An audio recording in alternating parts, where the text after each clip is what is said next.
Hi, my name is Christopher Love. I've been a yoga teacher now for 10 years, but I've been practicing yoga since 1995. Those 22 years have completely transformed my life. The reason I'm a yoga teacher today is because the way my practice has shaped me. I've always been a spiritually oriented person, even from early childhood. I can remember picking up the Missal. I grew up Catholic. And leafing through it, looking at the Latin and wondering about this strange language. I thoroughly enjoyed the mysteries, and I loved to pray the rosary. But I always felt that that somehow it didn't suit me or sit well with me. During my teens and early 20s, I completely turned my back on religion and spirituality, lived a more empirical life. I was motivated by philosophy, existentialism, and more materialistic aims. But in the end, I felt it was empty. There was still nothing, no purpose, no meaning, and nothing practical that I could do. Only theories and ideas. Midway through my university education, I was fed up, and I said, I need something completely different. So I left school, worked for a year, made the money, and went to India to see something completely different than I had experienced before. During this time, I had been studying Tibetan Buddhism and was very, very interested in the life of the Buddha. When I arrived in India, my former partner, we traveled its length and its breadth, going to many holy sites to the Buddha and other Hindu sacred sites. Although I took no formal training there, I diligently practiced yoga asanas every day.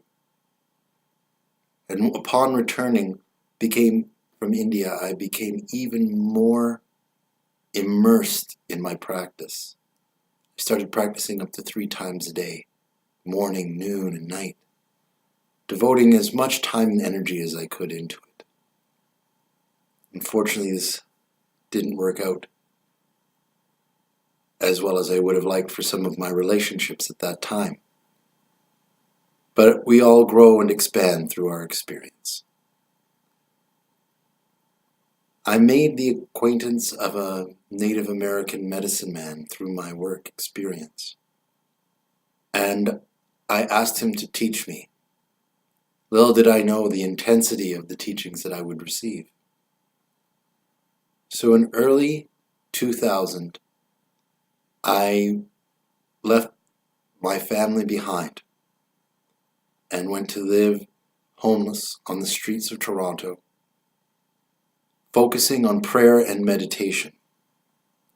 For the next 2 years, I had no contact with family or friends. I did not socialize.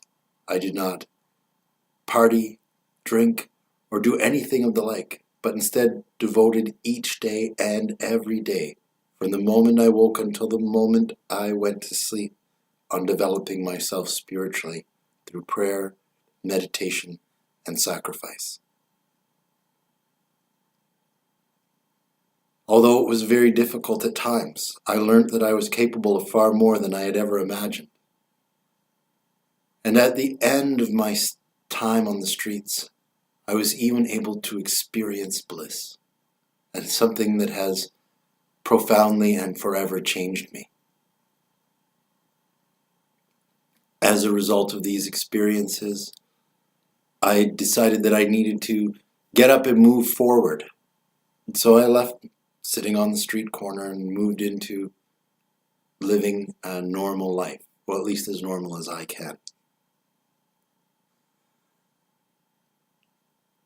I traveled and worked for several years, doing many interesting and exciting adventures, such as hitchhiking across North America with no money and no equipment. I traveled back to India in 2007, 2008 to formally train as a yoga teacher. While I was there, I had the grace to encounter several gurus who passed on to me different teachings, specifically empowering me to acquire and transmit mantras.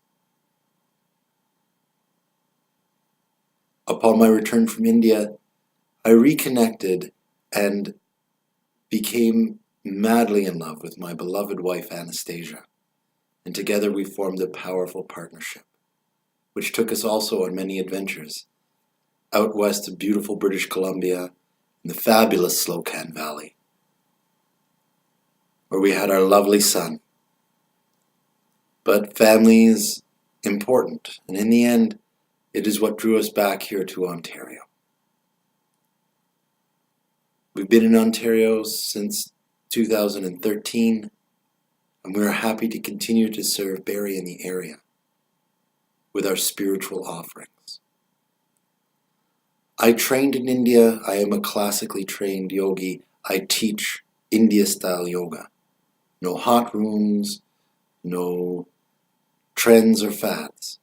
Just your body, your mind, your spirit, where you are. Focusing on conquering the mind through the body. I always chant mantras during my class at the beginning and the end, because this is sacred space, and that's what we want to make it. We want to take the mundane and make it sacred. We're so used to living in a culture that takes the sacred and makes it mundane, but we want to lift up what the normal and make it extraordinary. That is my purpose and my goal, is to help you understand that every day is extraordinary. You don't need to climb the mountaintop. You don't need to put yourself through all sorts of strain and tribulation. All you need to do is be present, unaware, and you can be happy right where you are. You don't need anything else. Just you being you. Loving and trusting and feeling completely provided for by the universe is the most powerful place to be, because you feel limitless. Yoga truly helps you to acquire this. I believe that everyone has the right and the potential to be happy, but it is up to us to make the motions towards it. Now, on my own spiritual path, I almost became a renunciant at one point, going off to the monastery and leaving the world behind. But one of the things that we truly want to accomplish in yoga is self-study and self-awareness. And I realized that that lifestyle was going to cause nothing but struggle, strain, and misery for me. So I decided to live the householder life and became involved in what's known as tantric yoga. Most Westerners think of Tantra as sex yoga, but that is not completely true.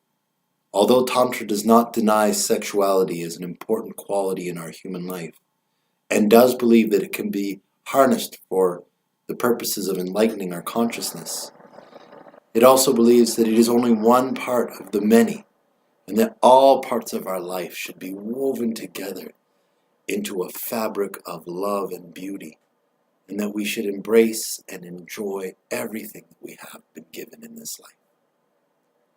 That is also what I seek to bring to my teachings as a yoga teacher. To embrace this life, to embrace what you have, to accept the good and the bad alike, because these are the things that we were literally created for. When troubles come into our life, we say, I don't want them. But yet, it is often these very troubles that lead to our greatest happiness in the end. And if we were to get rid of the trouble, we would also eliminate the happiness as well. Now you know a little more about me, and I hope that you will join me for one of my yoga intensive programs or on Spiritual Sundays. Thank you.